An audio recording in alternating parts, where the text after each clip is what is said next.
Hi guys, it is Say It's Right Thursday. I have pre-recorded this message. I am technically on vacation, but I did not want to neglect getting on and sharing this video on verb phrases with you all at our appointed scheduled time. So of course I did it in advance so that I could post it and you guys could see it so that we can keep with our schedules and make it to sentences on time.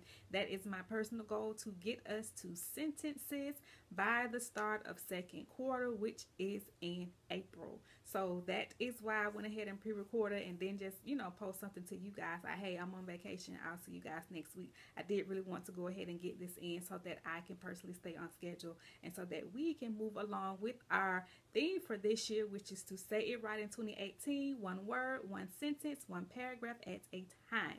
So with that being said, guys, my name is Adrienne Harris, owner, CEO of Rights On Consulting Agency, and tonight we are going to talk about verb phrases. But before we do, I want to remind you guys that we do have a drawing going on.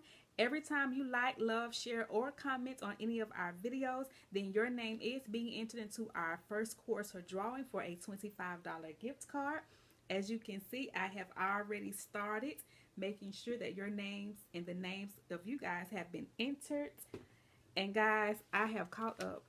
All of these have to be entered into the vase. So I have a lot of folding to do, and yes, I am going to get to it. The hard part really, guys, was getting all of the names down. So I am super excited. Thank you guys so much for liking, loving, sharing the content. Don't forget, when you like, love, share, comment more than one time, I see how many times you're liking, loving, and sharing the various content. And yes, your name is going into our drawing that many times. Some of you all's names are in the bucket a lot, okay? Because you guys are constantly liking, you're sharing the videos, you are commenting on the videos. And guys, again, I am so appreciative. Thank you so much. First quarter to me has been awesome, and it's all due to you guys tuning in, sharing, commenting, and just letting me know that you are enjoying the videos. I truly do appreciate it. So with that being said, tonight we are talking about verb phrases. And if you remember from my video on noun phrases, a verb phrase is going to have a head word. And just like your noun phrases had single head words, verb phrases can have a single or one head word. And we'll get more into that in a few minutes.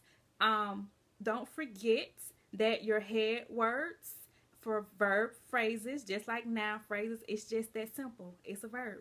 It's nothing complicated about it. It's just that simple. If you're dealing with noun phrases, then your head word is going to be a noun. If you're dealing with verb phrases, then your head word is going to be just that, a verb. So tonight we're talking about these verbs, phrases, and with these verb phrases, you need to know that verb phrases have a head word, and they also have one of two other components. You'll see that a verb phrase may have an intransitive verb that goes with it, or it may have a transitive verb that goes with it. If it has an intransitive verb, guys, you're not going to see a noun or an adjective following that verb. It's going to be something simple as Adrienne rested, which gets into your one word head word verb phrases. Adrienne rested. Nothing following rested but what? Your punctuation mark, okay? So that's when you have an intransitive verb phrase. When you have a transitive verb phrase, what you'll find is that you have one or more components that follow that verb phrase. And guys, with your transitive verb phrases, your most common component that is going to follow that verb is a direct object. So let me give you an example. Adrienne studied verb phrases. So Adrienne is our noun. We talked about nouns. If we wanted to replace it with a personal pronoun, just to do a quick review, we would say she. If I were actually talking about myself, which I am, I could say I studied verb phrases. And then we have that personal pronoun, which matches in what? Case, number, and gender. If we use either she or I, which we've discussed, I think, a couple of videos ago. If we wanted to get into our reflexive and intensive and all that kind of stuff, I myself studied what? Verb phrases. Just to throw some review in there for you guys, just to kind of keep your minds refreshed on what we've learned so far. So if I say Adrian studied verb phrases, then that direct object is going to be verb phrases. Remember from your middle school days, probably your elementary school days, of course your high school days, and you're trying to divide that sentence to identify where the noun is and where your verb is, then everything that's after the verb is typically named or considered what? Your predicate. Y'all remember that? You have your noun, you have your subject, and you have your predicate. Why is this important? When we get into sentences, we all know you cannot have sentences without what? Two parts. You've got to have a subject and you've got to have a verb. This particular lesson on verb phrases lets us know that you're going to have some components after your verb phrase that lets you know what kind of sentence you're working with. Are you working with a verb that's intransitive? And that's the easy one to find out. Is there a component? Is there a noun afterward?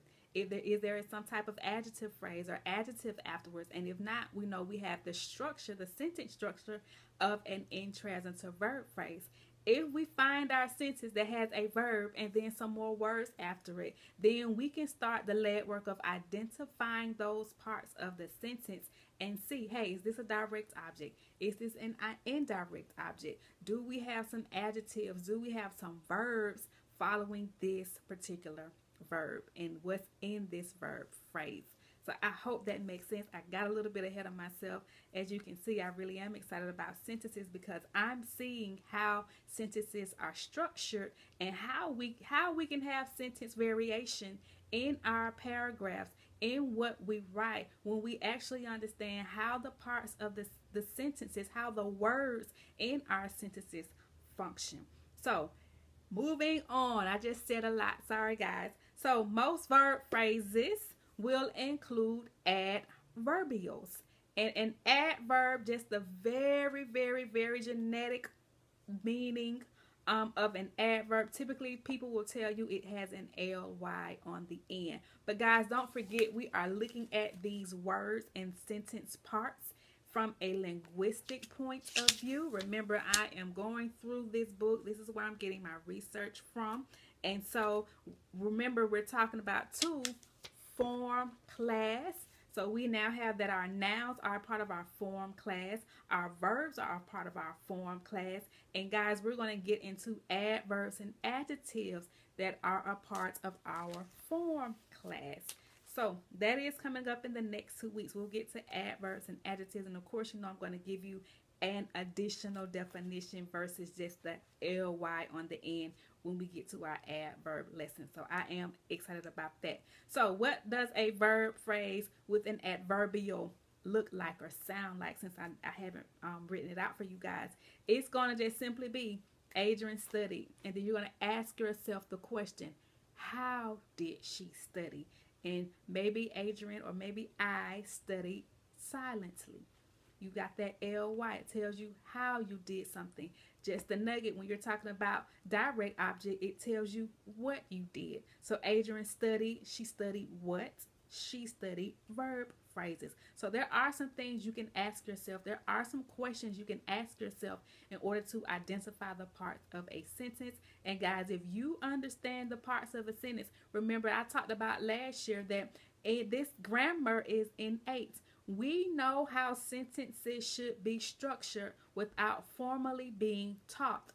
We are just formally taught grammar for the sake of consciously knowing what we already unconsciously know and do. So this is why it's important to know how sentences and how words and how punctuation, how they are supposed to function in a sentence so that you can be confident. One thing about writing, people say they hate writing because they're not confident in their ability to be able to write. So when you're not confident in your ability to be able to write or to do anything, what do? You shy away from it. So you show up and say, well, I'm not good at this, because you're already letting whoever possibly who was helping you know this isn't my strong suit. And why is that? Because we don't use it sometimes. we don't feel like we're good at it because we don't quite understand. Maybe we don't understand how commas are supposed to be used. Maybe we don't understand how semicolons and verb phrases are supposed to be used and how to identify them. And so when people have asked us in the past, well, where identify the verb, and you like, ooh, is it that word? And then you pick every word in the sentence that's not a verb. And so that makes you hate all of writing when you may just be struggling with your consciousness not lining up with your subconscious and knowing what you already know, knowing what's already inside of you. So I know I just went off in a tangent. Sorry guys, I know that was good though. That was a good nugget.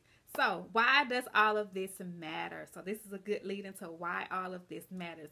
Guys, the variations in verb phrases and how verb phrases can be formed are going to make the difference when you are composing your sentences. So what goes after that verb is how your sentences gain variation. And in your English, your teacher will say you need sentence variation. Well, having verb phrases that vary in structure, this is what's going to help. One of the things that's going to help you gain that variation your professor may be asking for, you may be wanting to use as a writer, that you may want to use as a student. If you're trying to jazz up your writing and you don't know how, you keep seeing Adrian ran, Adrian rested, I worked, I played, and you want to add more to your sentences. Guys, your verb phrases are very, very key in that because they are the difference in variations in your sentence structure. So it's very, very important that we understand verb phrases, and then it's very, very important that we understand again your intransitive verbs. Remember guys, again, intransitive verbs are not going to have anything added after them, no complement, no noun or no adjective behind it. Again, this is very rare. This is where your one word verb phrase comes in the example of Adrian rested. Again, nothing after that rested, just a period. Or whether or not something is transitive and it has one or more complements that follow. In this particular video, guys, we talked about the following being most common, the direct object. So when I say Adrian studied verb phrases, then I see that my studied verb phrases, you have your study, which is your verb, and verb phrases being your direct object. Guys, I enjoyed that video. I hope you guys have too.